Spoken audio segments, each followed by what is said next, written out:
And welcome back to Real Ag Radio as it's time for this week's episode of Rocky Talk, brought to you by Rocky Mountain Equipment. You can connect with them online at rockymtn.com. Joining us on the phone today to talk about haying equipment, servicing your haying equipment, making sure it's tuned right to work to its full potential. We're pleased to have Joel Haynes, Service Manager with Rocky Mountain. How are things today, Joel? They are doing just fine. Yourself? Doing well here too, and we want to start by talking about mower conditioners. Can you take us through, first of all, I guess the basics of a mower conditioner, how it works, and from there, what we need to be paying attention to when it comes to the settings? You betcha. So a mower conditioner, basically, it is a oversized lawnmower with I guess you could say, a bit of a conditioning problem. No. What this machine does is, so we have on the front of the mower conditioner, we have a sickle bar, right? So basically it slides back and forth between a blade between two pieces of stationary metal, and that slices the grass, similar to as a lawnmower would do. And behind that, we have a gathering auger that sends it to the center delivery of the machine.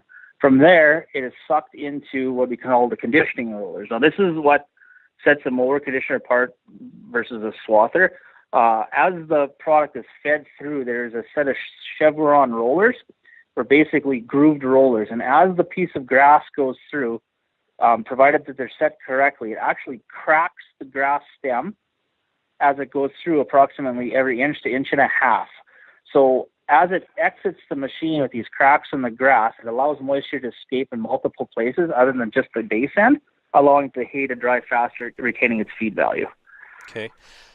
Can we go through those components then, Joel, and highlight some of the things we need to be paying attention to? Okay, well, a number of things those you have to remember. So on a mower conditioner, you want to have a decent plant bed. So you're going to have molehills, you're going to have rocks, you're going to have some of these things that are detrimental to the knife wear, right? So one thing you always got to watch is the knife wear. So when you're looking at the section, which is the triangular blade itself, they should have a spiked edge along them.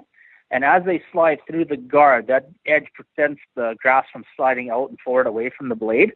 It retains the blade and allows it to slice cleanly. So if you have that edge missing or it's away from there, you're going to reduce your cutting capacity, which will leave stripping in the field and galling of the plant, right? It'll strip the plant versus cutting it cleanly.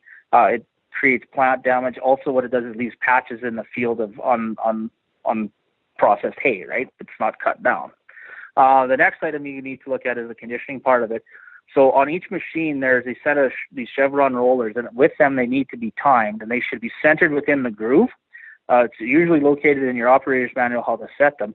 Also, there's the pressure of those rollers. So when there's nothing in it, those rollers shouldn't touch, but when material goes through, there has to be enough pressure squeezing down on those rollers to allow it to fracture that stem on that plant to get your maximum dry down effect. Moving to the next stage, then we're going to fast forward to baling, and assuming it hasn't rained on the hay, of course. Joel, when it comes to bale density and all the other all the settings that you can play with on the round baler, what are some of the tips that you can give hay producers there? Okay, well, hay producers, number one, when it comes to actually baling, you need to make sure that your hay is at the stage that you want it done at. So as a silage bale, you got to look for a certain percentage of moisture. And if you're doing dry hay where you want it to maintain storage and not heat and potentially cause a fire of your bale, you have to have the material dried right down.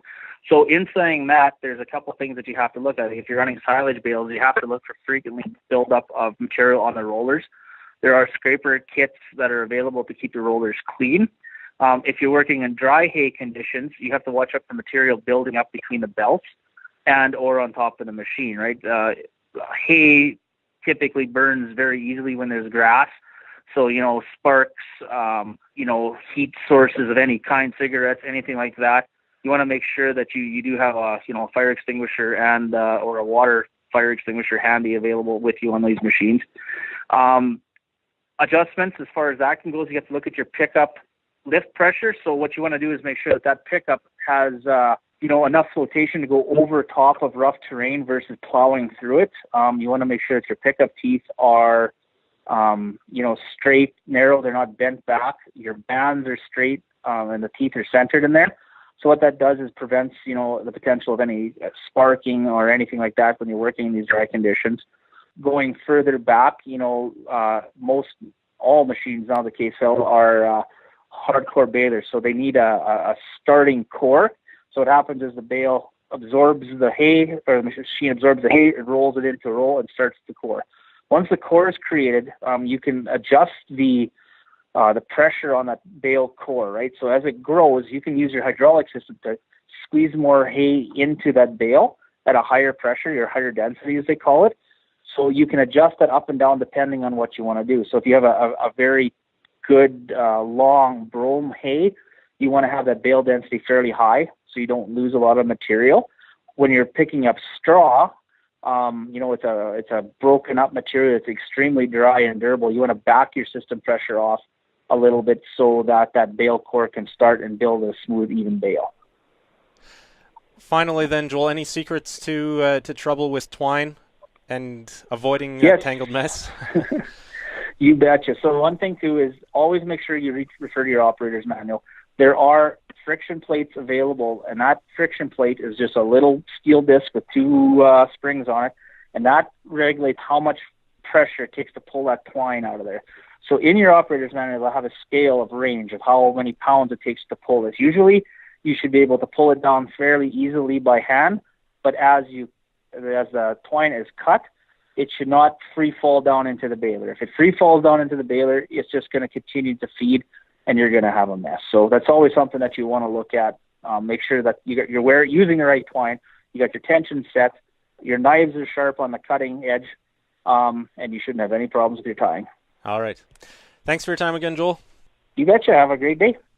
That's Joel Haynes, Service Manager with Rocky Mountain Equipment, joining us for this week's episode of Rocky Talk. We'll be back with Real Ag Radio right after this.